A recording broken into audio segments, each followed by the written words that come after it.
It's the Metal Messiah here on Rock Rage Radio, and I'm hanging out with Mikey from Islander. These guys just tore it up right here at Juanita's in Little Rock. So what's going on, man? It's cold as a motherfucker out here. Yeah, it's very, very cold. That's what's going on right now. Yeah. So tell me what else is going on other than the cold fucking weather. Is it y'all been sick any on this tour? Is all this? Yeah, I think we've all been sick at least once on this tour. We've all either had like stomach. Okay, let me explain. Like we had carbon monoxide poisoning. Wow. At the beginning of the tour, our van broke down, so we had to rent an RV, and then the RV like gave us carbon monoxide poisoning because there was like a leak in it somewhere. So we woke up one night and like it was like the alarm was going off, and we had to go and call like 911. The fire department came out. And they did a test, and they said it was 70% carbon monoxide. Wow. And we had all been kind of getting sick already. And I was like, why am I always having headaches? And like, I feel like I'm going to throw up all the time. Slow deaths. Yeah. You know? So they looked at us, and they were like, so yeah, have you been sick? And we were all like, yeah. And they were like, guys, you could have died today. Oh, we were shit. like, well, I guess. So that's been like the worst incident so far, huh? Yeah, I guess so. And then, so we called the company, and they were like, yeah, we'll do a replacement. So on the way to the replacement, that RV breaks down, and we have to get it towed. And this stranger at some venue let another stranger borrow his truck to come pick all of us strangers up. They didn't know. So they come pick us up with our trailer in like a pickup truck. We go to the show, and that guy ends up taking us to, like the next day, he takes us to pick up another rental RV. And right now that RV that they gave us is kind of weird because we've been taking really good care of it, and now like the side of the walls like looks like it's about to come off. So I got to call the company again and be like, hey, like what in the world, man? But you know what? I saw you guys like RV, which a few of you guys have got RVs out there, and I've seen a lot worse. The guys, I remember the guys. I don't know if you've heard of the band Crowbot. Yeah. Those guys had a real one that was super bad. Dude, you should see our van that broke down that got us in the RV, because we were like, I can't explain how grateful we are to be in that RV. I cannot explain, because what we were living in before, it wasn't even safe for the road. Really, it was, and we can't really afford anything else, so we had gotten that. It just wasn't safe for the road, and we had tried to build like bunks in it, like our bass player and his dad did, and those were awesome or whatever, but they were still like super dangerous because the way you had to lay in them was the wrong way. So if we had wrecked, their necks would have snapped, and it was just too much. It's crazy. So y'all take turns driving? Two people mainly drive. Okay. I drove the van, so I haven't driven the RV yet. Our tour manager, who's also my brother, drives. It's not my turn. And our bassist, he drives a lot. And honestly, I feel like as long as we're all continue to be open and honest about like, hey, I don't feel really safe driving this thing, because none of us are like professional drivers. Oh, yeah. You know what I mean? But the dude and my brother, they do really great jobs. That's cool. So I feel pretty secure in their hands.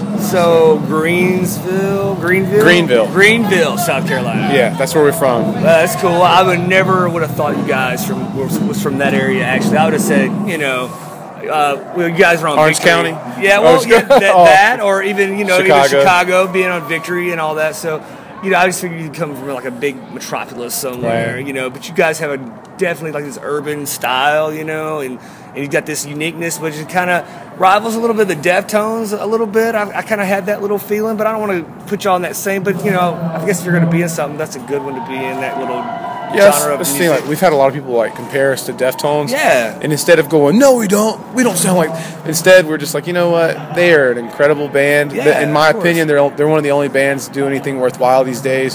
So. Dude, if I was going to be... Yeah, I'm like, thank you so much. Yeah, it's like if you're going to say either Deftones or Tool or something, it's like, who's going to say, oh, yeah, that sucks? Yeah. Right.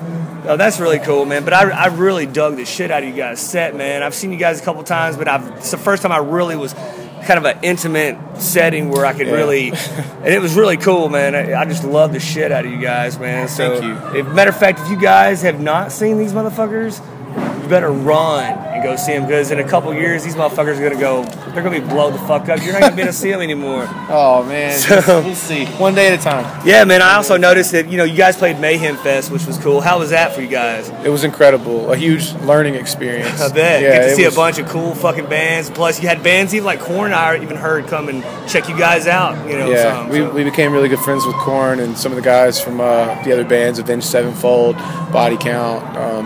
Just all the bands, dude. They're really nice people. Who was like your one band that you were just like, holy shit, I can't believe I'm on a show with these guys? Korn. Korn? Yeah. We had, when we first got signed, we went, had this big like meeting at the label or whatever. We were sitting there like a round table, and they're like, so like, what's the plan? Like, where do you see you guys?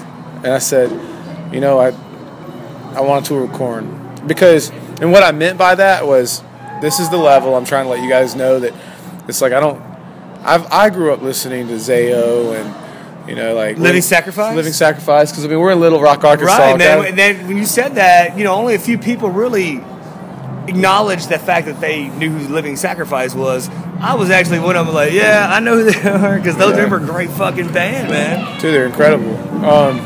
But I'm very heavily influenced by synth pop music and new wave, like kind of stuff. So that's always the kind of thing I really grew up on. But to be on like tour with Korn, that was a huge honor and a blessing. So we appreciate every single thing that every single person's done for us. That's awesome, man. Yeah, I know that there's like other guys, like other bands that are on the label that I'm huge fans of, like Muir, man. You friends with those guys? Yeah, we know them. We don't. I wouldn't say like I'm best friends or whatever, but we got to hang out with them on the tour and stuff. And Frankie, really nice guy. A lot of people actually think that he's an asshole. And I've actually, dude, I've met him, and he's always been nice to me. He was nice to me. Yeah. I picked on him one day. I don't know if I should say this in an interview, but he didn't know how to pronounce the band name Zayo. He thought it was Zal. So we went back and forth, like picking on each other about it. And I was like, dude, it's on the DVD, man. It's Zayo. But like, no joke, I have respect for Frankie. Oh, dude, I love Frankie. He's like one of my Frankie. Top. He's actually, I obviously have an interview with Frankie next week in Illinois. So tell him I said what's up. I will. So I'm pretty stoked about it. He's one of my favorites, man. So yeah. But dude, I noticed also you were like one of the top 100 bands like you need to know about. Like in I think it was like Alternative Press or something, which is really cool. And I know that's always a cool thing to have. Sorry, it's cold. We're gonna get through this interview, but it's cold. So if you see me jittering, like I'm sitting it's here, like cold as a well digger's dick out here. It is fucked up bad. I mean, it's never like this. Arkansas weather's bipolar, so your single "Coconut Dracula."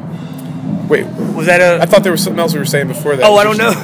Wait, the cold had my head fucked up. I don't know. All right, anyway, we'll continue. I guess. Yeah. So that did really well for you guys. Have you had other singles out since then, or? We have a new one coming out in January for a song called New Wave. It's a video we shot back when we did Coconut Dracula. Right. Just kind of like a convenient kind of thing that we did, and